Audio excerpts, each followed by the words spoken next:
It's Leah, and I want to talk to you about the G-spot for a second. Most people have heard of it. Very few have ever touched it with genuine skill. And even fewer know that it isn't actually one thing, it's two. The G-spot is the spongy tissue you can feel through the front wall of the vagina. But in Tantric tradition, there's a second area, deeper, more powerful, called the sacred spot. This is where old tension lives in the body, where unexpressed emotions get stored. And when it's touched with real skill and the right kind of presence, it can unlock profound pleasure and something that feels like relief at a cellular level. Here's what most people don't know. The male body has a sacred spot too. In Tantra, it's called the sacred gate, and almost no one is teaching it. This July, Guy Shahar and I are changing that. Sacred Spot Massage Weekend is a 3-day hands-on immersive program at the Tantra Loft in New York City, July 17th, 18th, and 19th. Over the course of the weekend, you and your partner will learn the full art of Tantric sacred spot massage for both bodies, the anatomy, the emotional landscape, the hands-on technique, and you will practice it together in a held sacred space with Guy and I guiding every step. This is not a lecture. This is an embodied learning, real skill you could take home and use for the rest of your relationship.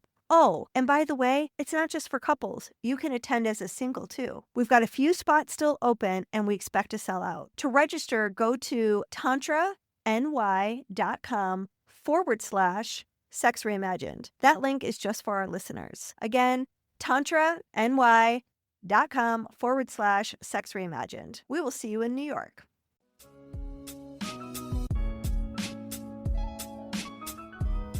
Welcome to the Sex Reimagined podcast. I'm Dr. Willow Brown. I'm here with Leah Piper and the one and only Freddy Zental Weaver, who is an absolute force of creativity, insight, and transformation. He is a voice that brings depth, edge, heart, and so much incredible conversation from personal to cultural. And today we're going to hear about Freddy's journey through a tantric life. I mean, he's been walking the path since he was very young. So, my friends, please tune in, turn on, and fall in love with our friend of the pod, Freddy. Welcome to the Sex Reimagined podcast, where sex is shame-free and pleasure-forward. Let's get into the show. Hey, Leah, Willow. So good to be here again with you guys on your show, Sex Reimagined. Thank you for having me. Oh, thanks for being here. Yeah. So, one of the things that we're really here to celebrate today is the latest book.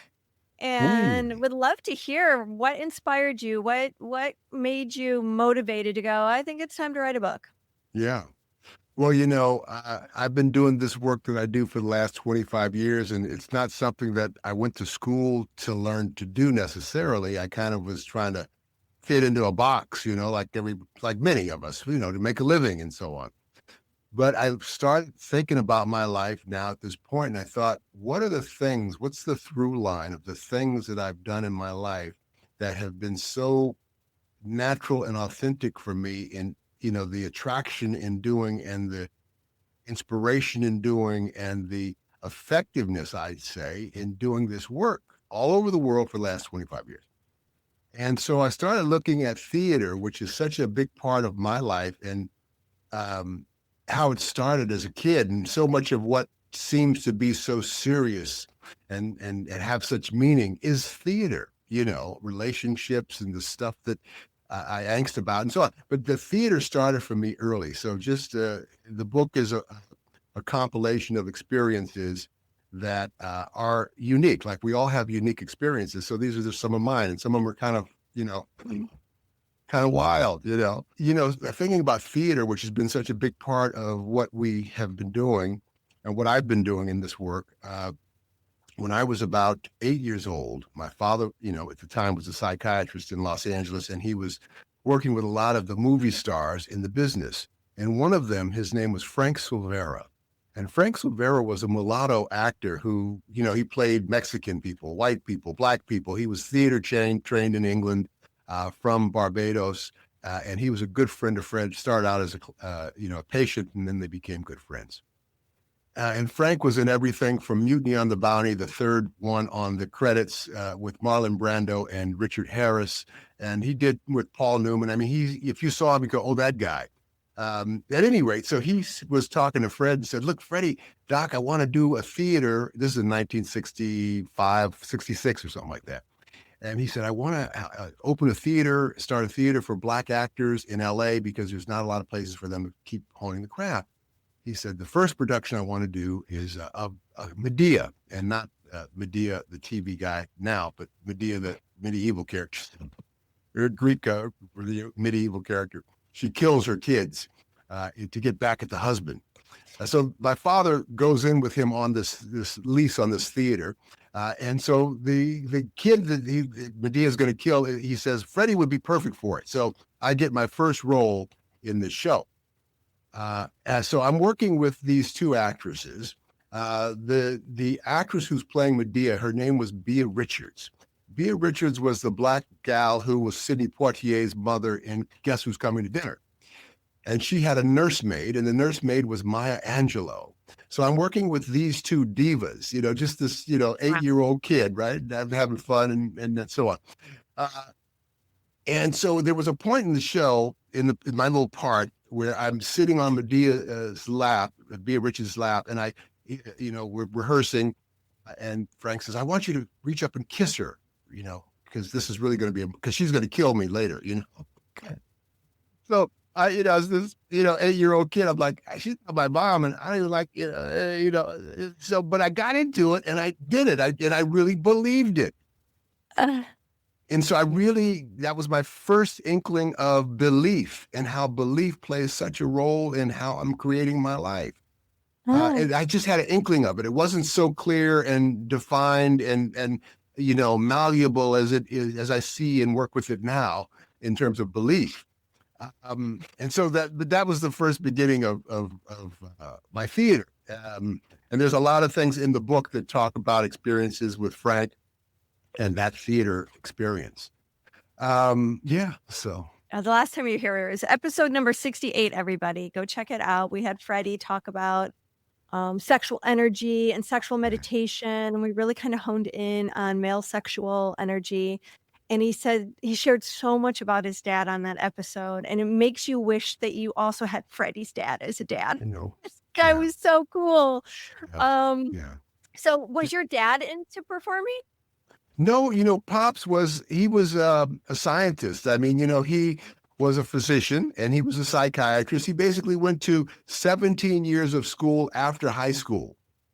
Wow. So, yeah, you know what I mean? I mean, really, yeah, he was, but he wasn't like so full of himself, that, he knew everything. He was always trying and working to and open to new approaches to transformation. He definitely was a truth teller. And I was so lucky to have had him in my life. There's a story in the book where I had an upset with this kid and got into a fight. And it was a really bad thing. And so it was kind of a racial thing. So this is like 68 in Los Angeles, right after the Watts riots. And my father had an office off of Wilshire Boulevard, right on Wilshire Boulevard. And we had a home around the corner. And so I was stopped with a buddy to get some French fries at this place. And so on the way out, this big white kid starts calling me the N-word. And I was this scrawny little 8-year-old kid. And so I said, F you back. And he grabbed me and punched me and beat me up, really bloodied my face. And I was like so embarrassed and so shamed and so pissed off. And so I said, look, wait right here, man. And so I go down the street and I'm with my buddy. I said, I'm going to get my father's gun and come back and shoot this guy. So my buddy's saying, don't do it, man. Don't do it. Don't do it. So, but I went and I got the gun and I go up there and he's gone. Oh, thank God. Right. Thank God. And so, because I would have shot him. And so I go back home, put the gun away. And my father's looking at my face. He said, so what happened today? So I said, I got and Dad, I got to tell you, I went and I got your gun. He didn't go, what the fuck are you doing with my gun? He just said, oh, okay, let's sit down and talk about it. And he says, so what happened? He said, and I'm telling the story. He says, so how do you feel about all that? I said, well, it's wrong. He says, so how do you feel in your body right now? He said, well, I said, well, I don't know, I'm sweaty and kind of excited and agitated. He said, okay, so put your hand on your belly. He has me put my hand on my belly. He says, close your eyes. And he says, I want you to breathe. And when you breathe, I want you to fill your hand up with your belly, parasympathetic breathing. And he leads me through this process. And he says, now, how do you feel? I said, well, I feel calmer. I said, yeah, great. How else? He said, well, I feel relaxed. He said, good. This is self-reflection, son. And this is something you do your whole life. Mm. Wow. And we teach this to people all the time. Grown people who've never even thought about how they're breathing as an effect of how they're actually experiencing their life.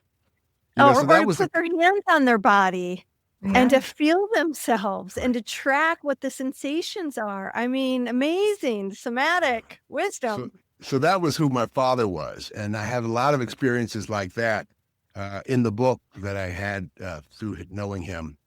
And there's a through line. So all of that early stuff really started familiarizing me with a different listening, But I did all the everything that everybody else does in life. I went to school, and I had this, at some point in junior high school, I got this big growth spurt. I'm 6'4", and so basketball became my main thing, and that was how I was going to go on to college and make $1 billion playing basketball.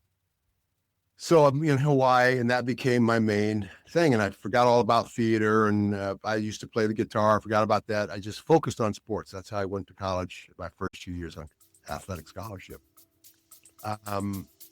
Yeah. Yeah. Let's take a quick break. Hey, it's your girls, Leah and Willow, and we're teaching something live on July 29th that we think you're going to love. It's called the Erotic Polarity Masterclass, How Opposite Energies Create Delicious Desire. Whether you're in a relationship that's lost its spark or you're dating and craving more charge, this is the class that explains exactly why polarity works and how to consciously bring it online. We're talking about the 4 modes of erotic exchange: giving, receiving, taking, and allowing, and why most couples rarely play with all of them. We'll also talk about dominant and submissive dynamics without the mystery. $33 gets you in, and $11 more gets you the recording to keep forever so that you can show it to the next person you're going to date and the next person you're going to date, or your partner 5 years later, because they might forget. Not only that, but you'll get our cheat sheet on erotic polarity, so it's a very affordable thing to add to your purchase. So join us July 29th at 4 p.m. Pacific Standard Time. Go to sexreimagined.com/events. We'll see you there. Oh, this, your 8-year-old experience of basically fake it till you make it. You're like, oh, if I get into this, I can start to believe it, and I can start to make other people believe it, and the world around me starts to change. And so that was your first sort of clue into, or your first experience into, use your beliefs to change your world. Yeah. Now I'm curious how that unfolded for you, particularly and especially when the tantric book came into your hands from your father. Right. So in Hawaii, and I've shared this story before, I'm 13 years old, going through my puberty, and I'm jerking off a lot, Now, prior to that, that coming into my, puberty, I had experienced a lot of sexual exposure. My father was, he had a lot of sex parties, and as the kid that after the divorce, the only male that went to go live with my father and my stepmom, I was this 8-year-old kid walking around, a house full of people having sex all over the house. And one experience, I write about it in the book, but I'm this 8-year-old kid, and one of the nurses who worked with my father was at the sex party, and she's about to put a diaphragm into her yoni and cover her cervix. And she says, "Oh, young Freddy, do you know what this is?" I said, "No, what is it?" She said, "Oh, this is a diaphragm, and this is the gel, the spermicidal that goes on the thing." And she says, "Give me your hand." And so I take her hand, she takes my hand, and she guides my hand, my little hand, into her yoni. And she says, "You feel that? And that's the cervix now. So put the cup right over the cervix." And so this is the kind of thing that I experienced at 8 years old. Wild. But I wasn't, right. And there was no abuse about it. It was just, no one tried to, no gay guys or no oversexed women, or nothing happened to me. Everybody was totally respectful. I was, you know what I mean? But I was watching people fuck all over the place and seeing this kind of thing and smelling the sex and experiencing it. Always loved the smell of pussy from the beginning. Anyway, so, but at any rate, 8 years old, or 13 years old, 13 years old, I'm in Hawaii, going through my puberty. Now I'm jerking off. Oh my God. I talked in my play. I used to show that. That was a funny scene. Anyway, my father's like, his kid's going to kill himself in there. So he gives me a book to read on how to integrate sex and meditation. And that was the first exposure to meditation and sexual meditation. And I loved it. My girlfriend loved it. And I never thought to do this as work. I didn't know anything about this as a job. You know what I mean? But there's a through line in all the things that I experienced that I've been able to bring to bear in doing this work and being with the brightness of what happens for people in their breakthroughs and their breakdowns and their aha moments. Yeah. Well, I just, I was thinking about the title, My Tantric Journey. What have been some of the most powerful inflection points along the journey? Those points where it's like, this thing happens. And it changes everything in the future as a result of this experience. It changes the way you see the world. It changes the way you see yourself. It's like a major perspective shift and a reality shift. Do you have a couple more stories like that? There are so many things in the book, chock full. And one of the most impacting things that happened in my life that I created was going to jail. I actually, I went to jail for 2 years on a felony conviction, and I won't go into the details. It wasn't sexually related. It was a crime, and I did the time. And there's a lot of, when I first got the conviction, and I'm going to jail, and I have to now get rid of. At the time, I was about 24. And I'm thinking, oh, this is the end of my life. I'll be ruined. I'll be a felon. I'll never be able to get a job. If I had known, I could have run for president, though. But at any rate, but it was a big impacting thing. I'm 70 now, and it's like, that was a long time ago. What am I going to do with my life? But so I get this conviction, and I wind up getting the time. And, the experience I write about in the book of while I was turned out to be one of my most, growing experiences. I mean, experiencing some of the people that were in these prisons and what I did with the time that I was in there. So at one point, there was a program called Scared Straight. I don't know, you probably heard of it. Yeah. It was in San Quentin. They had it, and they bring young guys who were about to get into trouble in, and they would scare them to death with these really hardened criminals. So we had kind of a version of that, but it was a much softer approach.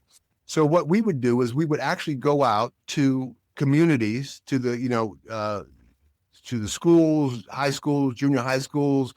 We would go to the places where kids were being raised, foster At homes. risk. Yeah. At risk kids. communities. Yeah. And we would tell our story, and then we would act out situations that depicted peer pressure experiences, and then we would open it up for sharing. And so I joined this group, and about 6 months into it, the president of the group was paroling out, so they needed a new guy. So they voted me in as the president. At the time, I was the only Black guy in the group. So my first thing to do was to integrate the group evenly. So I was going to have an even number of Black folks, white folks, Asian folks, if I could find any, Mexican folks. And so as I started, formulating these people and bringing them into the group, what happened was the Muslims in the prison started giving me a hard time because they thought I was not bringing all the brothers in. I was supposed to make this thing a Black thing. So I was getting threats, and it was really getting pretty heavy, like life-threatening heavy, because that's how it goes in the joint. It's just like a move on you. And so I learned some things there. But what happened was to end it, I scheduled a sit down with the imam, who was the head of the Muslims in the prison. And we sat down, and I told him what I was doing. And I said, this is like when Malcolm X went to Mecca, and he saw that there were not just Black Muslims, but there were all kinds of colored Muslims all over the world, of all kinds of colors. And he got it. and the pressure stopped. All those Oh, people that were interesting. giving me a hard time, they just stopped by, and so I integrated the group. And anyway, I wound up, doing my time and got out. Got 3 years, but I did 2. And then you have like a probationary thing, and that's a whole nother part of the story that I talk about in the book. And so, getting a job before that happened, I had gotten out of college and I was working with the school district and doing all these really straight jobs. Worked with Red Cross. I worked with the California Youth Authority. I mean, before I got my little conviction. So I did all these straight jobs that I could not do now. Right after that Right. conviction, I was out. So I went into sales, and I did that for a long time because I could make a living, and it was a good gig. I went to San Francisco, got hired by companies, and was in the CRM, customer relationship software space for a long time. Yeah. So, Yeah. and so after, I was in San Francisco, and a company hired me to Chicago, and that's when I got out here. And I was single, and that's when I met Elspeth, and she was on her own tantric journey. And we pooled our resources. I went through Charles's program, and that really helped to solidify a lot of the books that I had been reading and a lot of the workshops that I had been taking, because I'd never thought of it as a job.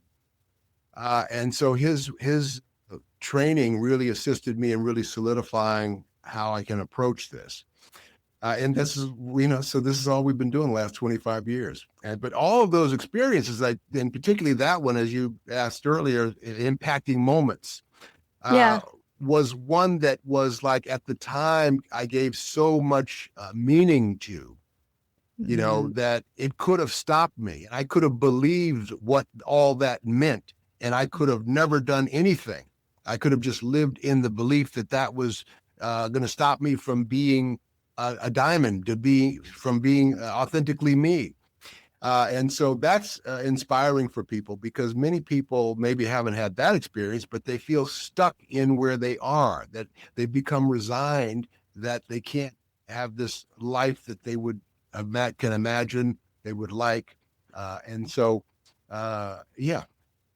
In your own teachings and offerings, how does Tantra support you becoming a diamond and living authentically in your life? Good question. So what we're doing is working with the altered state of what happens in our sexual energetic, right? So whether you're doing consciousness work or not, when we're in our sexual aliveness, we are more open, loving, vulnerable, receptive. Emotionally, we shifted. Chemically, more endorphin, serotonin, oxytocin, the feel-good hormones. So we're chemically shifted.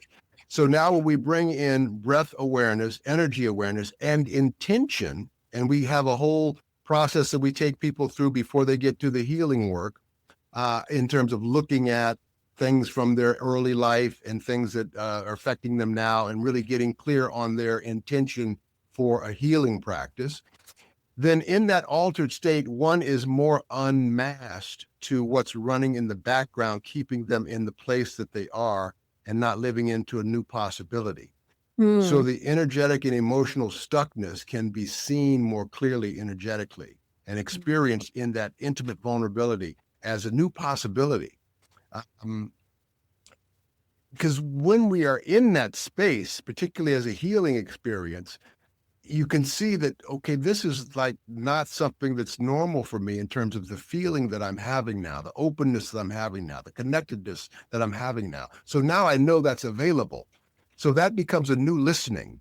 And that's really imperative in terms of what happens for people outside of the healing experience and how they start to listen and move towards their most deep desires. And that's how the sexual piece works as a conduit to transformation, because forever we've been procreating with the work with sex, the last 100 or so years recreating. And so what we're continuing to share with so many others as well, only in our form of Tantra Nova, how to co-create with this creative energy. And that's new for people. It is. And I love the eloquence in the way that you describe it. I am teaching more around like the psychedelics of sexuality these days. And there's so much crossover happening, especially with certain generations, like the baby boomers are really into both these days. And and so they're playing with psychedelics during sex. And I think there's time and place for all of it.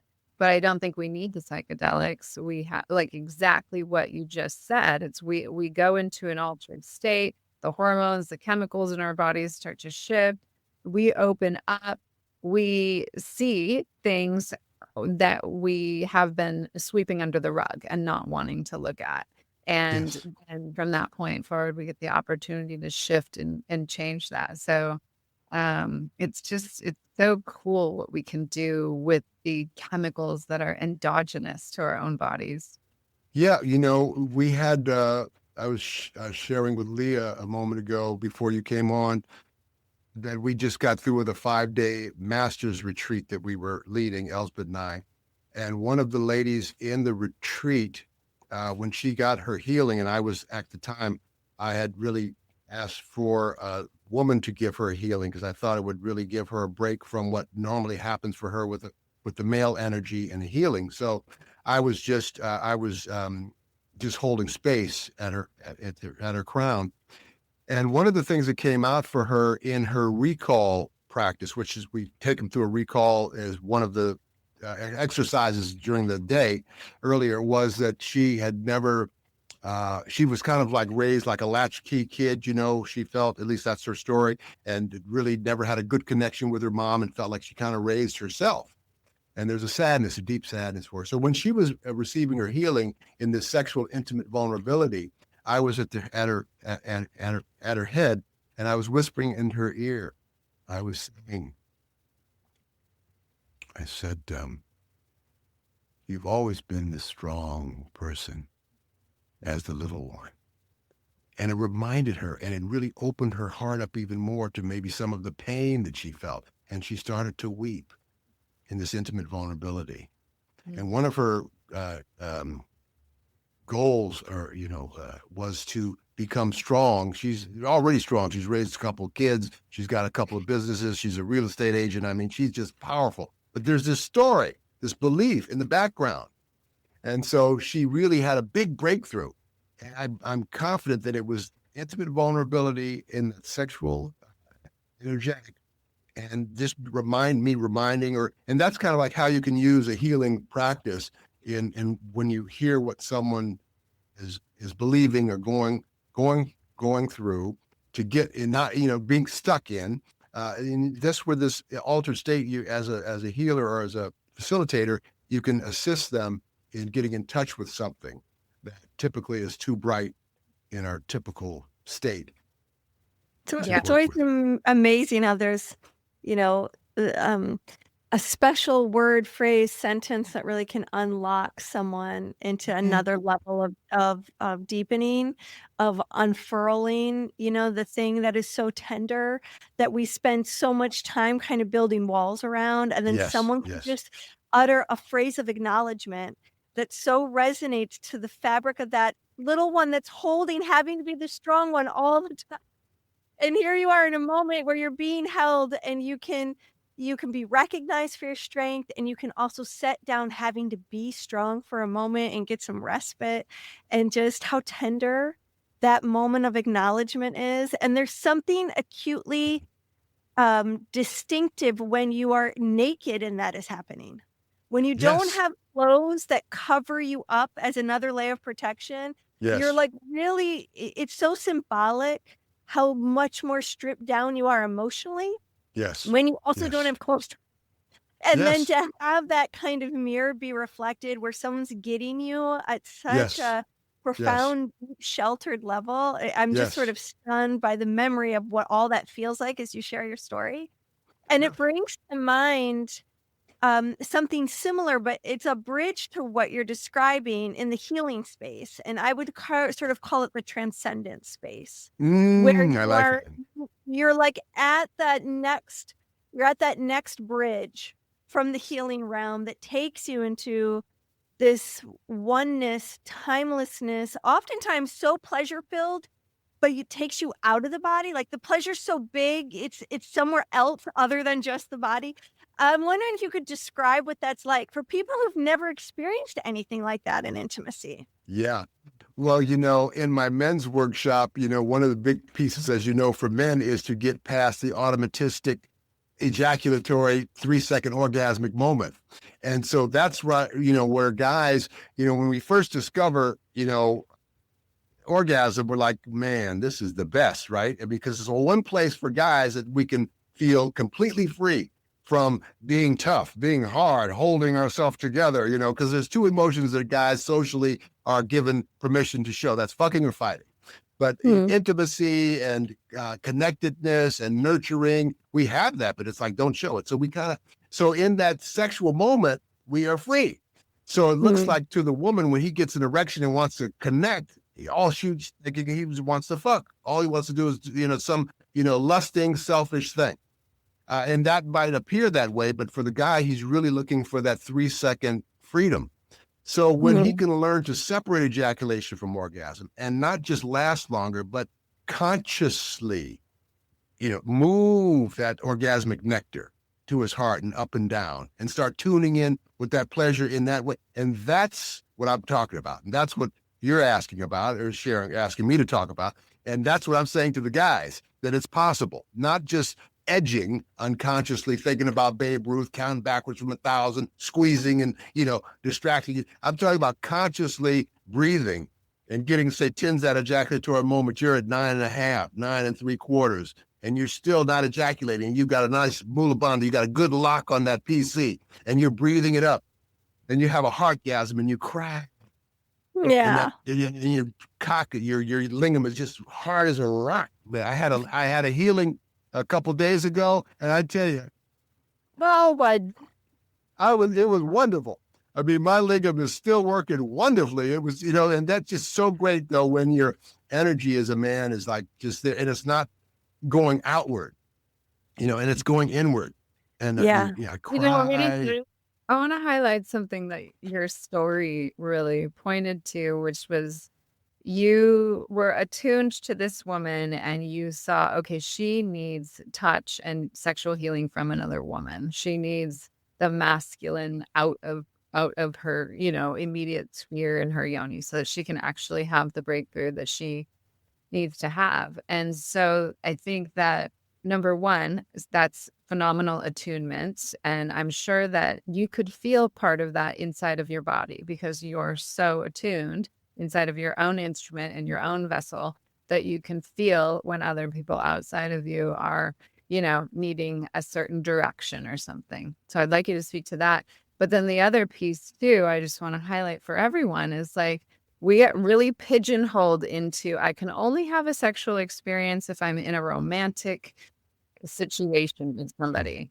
And we miss so much opportunity for the healing, for the understanding of ourselves, for the opening up to more potential and what's possible for us when we don't play with different buddies, when we don't have different tantric intimate partners, which doesn't necessarily mean like we're entering into a love relationship. She didn't have a romantic thing with that woman who was in her yoni, right? It was like, or even a sex partner. It doesn't have to mean penetrative relationships that are sexual. Right. I think that's one of the biggest things that we could really share with the greater audience is like open up to the possibility of having a sexual experience without the attachment of romance to it. Yeah. And that's what people get when they come to do, tantric workshops, at least with us.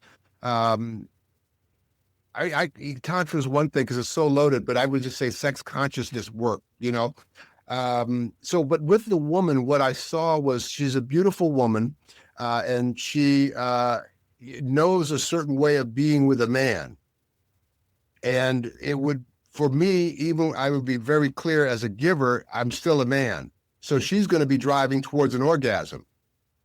Where, and I would move with the energy, whatever it is, but I would have to then come back to working with her in another. So to just take that out of the equation, however clean I am holding the space, just to take it out so she doesn't even have to consider that, to have a woman. And that's what I knew from her shares and from working with her for, she's been working with us for like 8 years, and so, off and on. And so, but she's in the mastery program now. And, so that's what I had requested, but I didn't say all that. I just said, I think it'd be great if so-and-so would give you healing. This would be wonderful, and sure enough, she did have a wonderful breakthrough. And the other gal, the woman who gave her the healing, had never worked with a woman before. So that was a great breakthrough for her as well.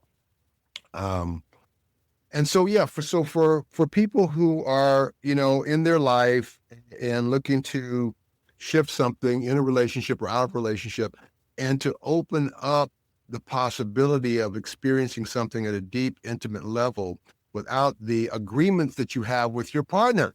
I'm not falling in love. I'm not leaving the house. I'm not forsaking the kids or the mortgage or, all the agreements we have. And you can be there. You can come sit there and learn this. And this is what we teach with couples. I mean, with couples, we have them do the work. Elspeth and I will demonstrate it with props, because we've tried to create the work in our form in a way that people who are not used to being nude can come and get it, and then they can do it on their own in private. Because when we started our work the first 3 years, we would do all these healings with everybody in the workshop in one room. But there were a lot of breakdowns and, things that had, there was just too much going on to have to with the group, So we then changed it because we did want to open it up to people who weren't accustomed to group nudity.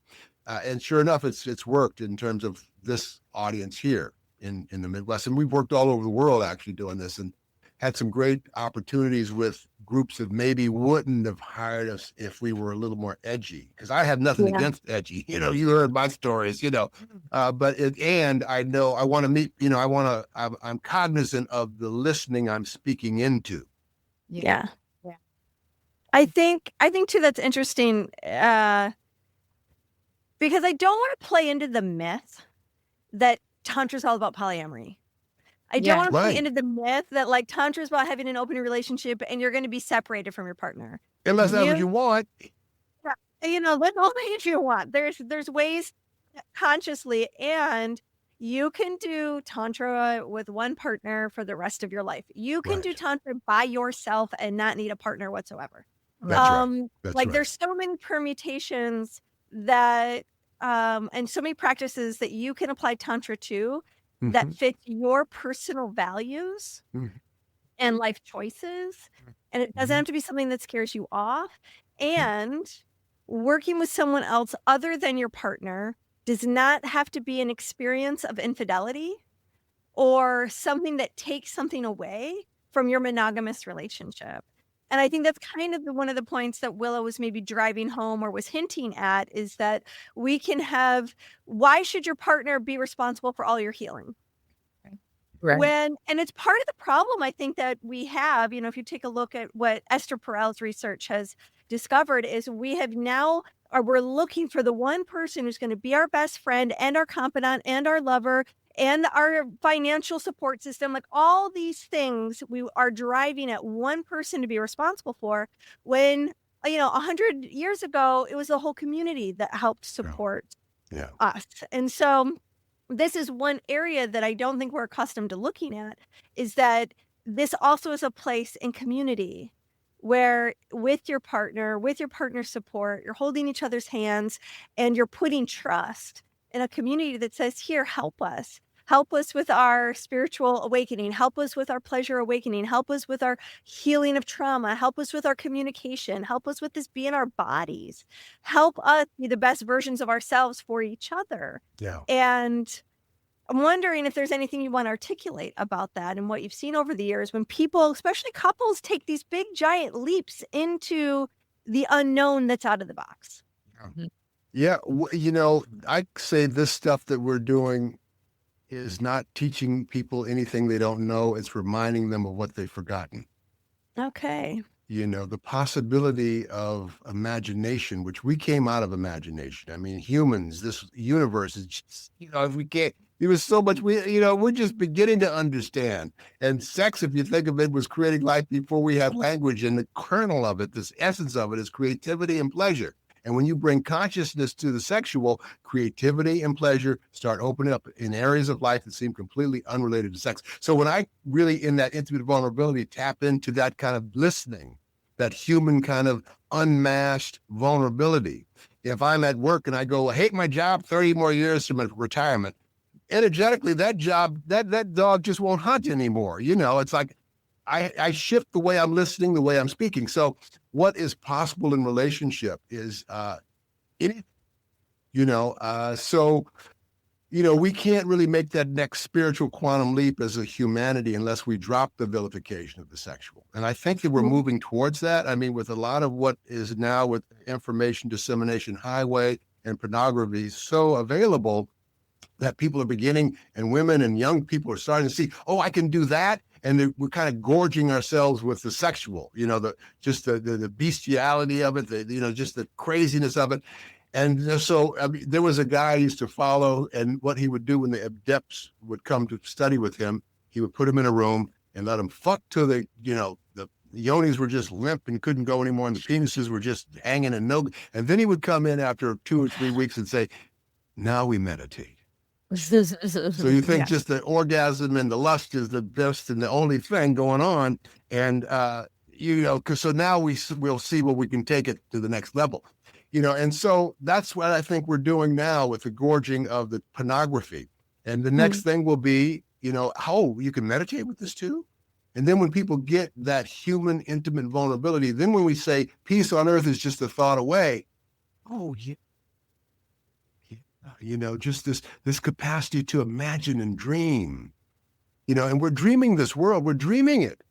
I get a little too existential because it sounds like, well, what does that have to do with this? I just want to fuck, damn it. I want to have sex. When I start talking about changing the world, but it's really that. I mean, we've been doing this long enough, ladies, that we see, and thank God we everything you want, Freddie, because you just, that's why we love having you, because you just go to the potential level. Yeah. Well, I love being with you guys. You bring out the best in me. I think, one of the other things to your question, Leah, people who are kind of entering into the realm that are like trepidatious, and I don't know if this is okay. It's like one of the things Freddie really highlighted was to stay conscious or to even grow your consciousness. And I think you have to go slow in order to do that. So, and obviously you don't have to do anything you don't want to do, right? You're always at consent, you're always at choice. But I think low and slow, even with these kind of 3-hour workshops that I'm presenting to quite a vanilla community, Great. It's like, we got to keep putting it out there. Yeah, they're calling and they're asking. They're like, "What are we going to be doing?" Kind of like, don't worry, this is a PG-rated thing, So, nowadays there's all different ways of presenting workshops and trainings. Like, is it vanilla? Is it pink? They've got all this terminology these days. But I think if it's like for our audience, if your soul feels called to something, then be brave and bold and go and check it out. And if you don't like it, you can always leave. Right.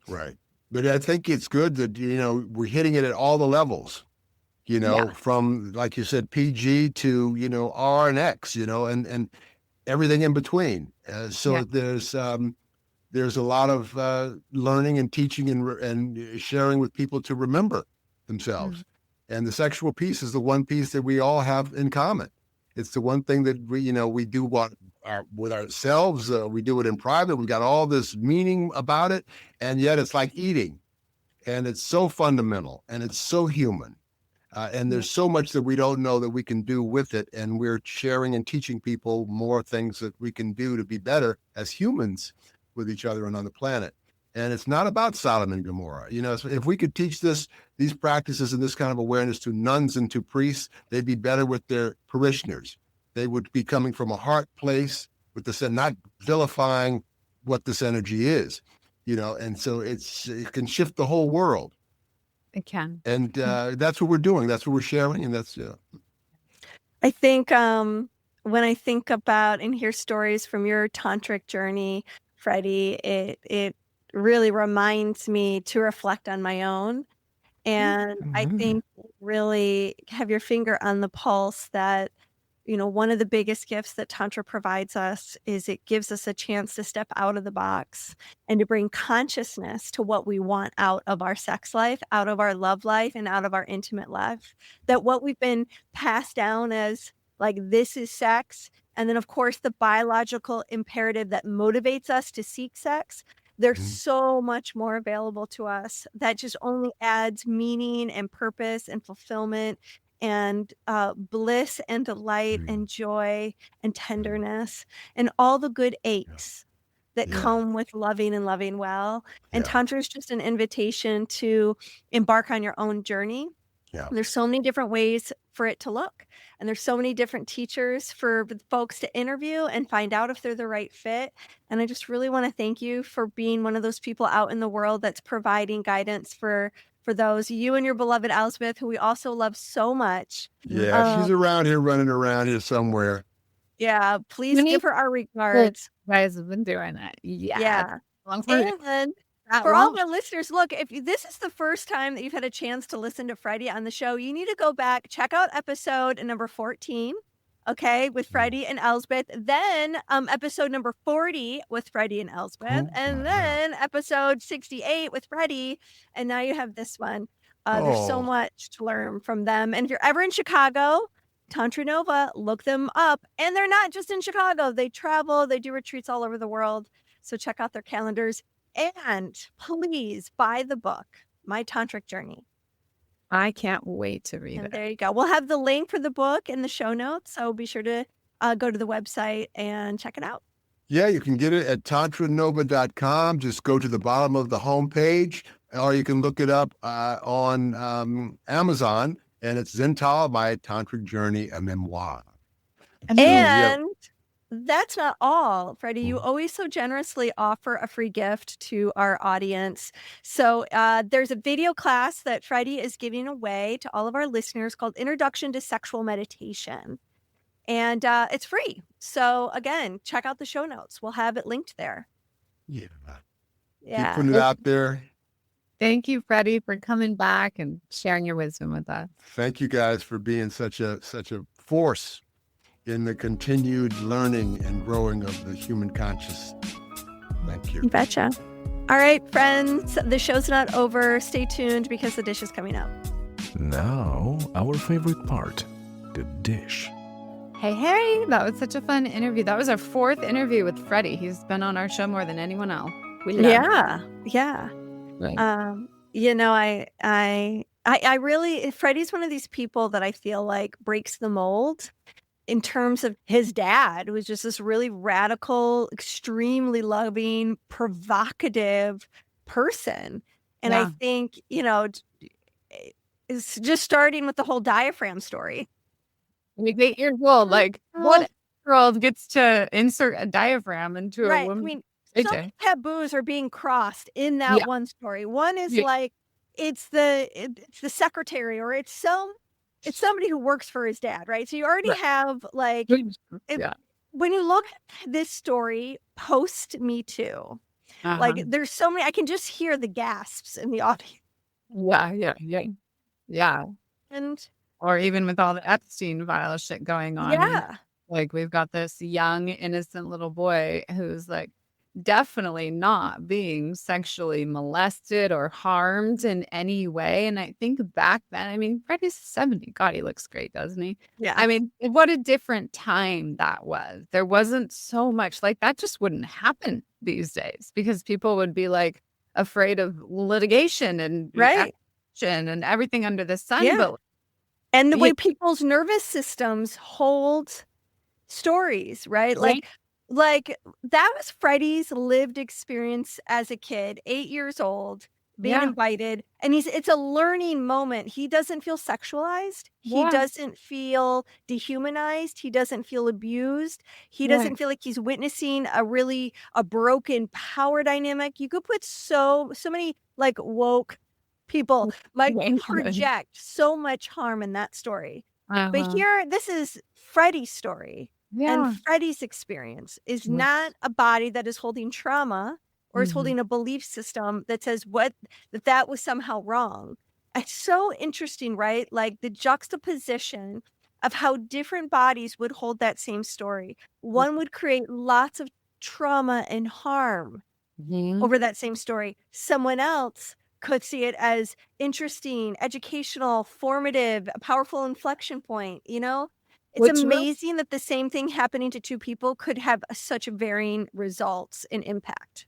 well, yeah, which really points to that points us back to authenticity, right? It points us back to, what I experienced when I was 19 was, it was a date rape experience. For me, that was a traumatic experience. And like I had to go in and unravel the trauma of that and clear that from my womb and my yoni and my heart and my mind and all the places. And somebody else, might have had a similar experience. I know many people have had similar experiences and have not even thought twice about it, just kind of summed it up to, oh, that time in my life. Might not even remember it. And I think, even doing a lot of the pelvic floor work that I do, it's like stories come out of the yoni that are not even necessarily of this lifetime. Usually they're not even necessarily a story. Like sometimes it's just an emotion. Sometimes it's just a sound that has to come out just to move the energy that's stuck there. I mean, that's the name of Tantra. That's the name of the game in Tantra, is just move stuck energy so that you can have a greater capacity to experience more pleasure, bliss, joy, and rapture. I mean, I think one of the interesting byproducts is when you do process trauma out of your body, it it you get better and better at doing it. And you Yeah. get faster and faster at Oh, doing it. yeah. You Like, can hear it the moment it's happening. yeah. Like when I was really processing my biggest wounding experiences that had collected a lot of data for me, which Yeah. was shaping my identity at the time.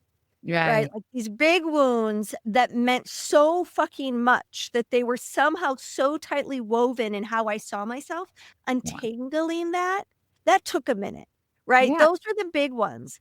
But what Yeah. I have found is that as those things loosen up and you return more and more into your essence and you return more and more into like this authentic, this unwounded part of yourself when you're living that more fully, when you get hit with having to do more pieces of work, because of Yeah. course life continues to provide you good reasons to need to let go of stuff. You get better and better at it. And those things that were so tightly wound up in your identity, you start to just not even remember what that was like anymore.